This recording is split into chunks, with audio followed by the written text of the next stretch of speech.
Nebraska regulators are set to decide Monday whether to approve or deny an in-state route for the proposed Keystone 40 pipeline. It's the last major regulatory hurdle facing project operator TransCanada Corp.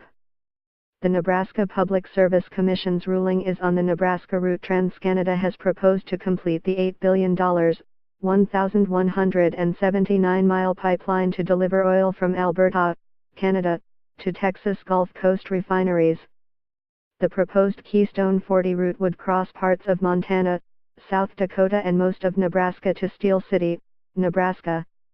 A vote in favor of the company's proposed route through Nebraska would give a boost to the long-delayed project, which was rejected by President Barack Obama in 2015, citing concerns about carbon pollution. President Donald Trump revived it in March, approving a permit. Read more. Keystone 40, Line 3 and Trans Mountain more vital than ever as Energy East cancelled, analyst says.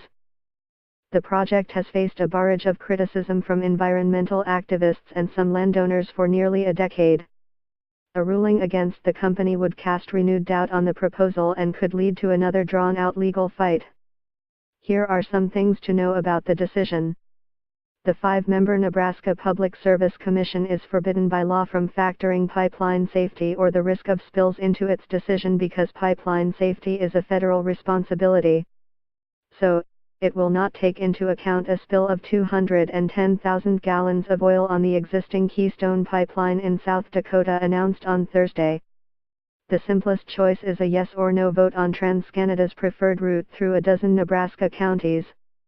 But the commission could include major caveats that would add years to the project's timetable. Commissioners could tweak TransCanada's proposed route, or pick one of the company's alternative routes. Company officials have said their preferred route causes the least amount of disruption. Read more. TransCanada refiles application seeking Keystone 40 pipeline approval in Nebraska. If the commission denies the request outright, state law gives TransCanada a 60-day window to revise and resubmit its proposal for another review. It's not as simple as a guilty or not guilty verdict, said Brian Jord, an attorney for Nebraska landowners who are fighting the project.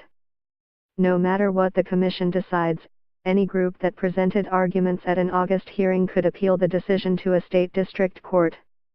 The case would likely end up before the Nebraska Supreme Court. The commission's vote could play a pivotal role in whether TransCanada moves ahead with the pipeline. After years of lobbying for the project, TransCanada acknowledged in a July conference call that executives won't decide until late November or early December whether to begin construction. TransCanada spokesman Matthew John reiterated that timeline on Wednesday. "We're going through the process with every intention to get this project built," John said.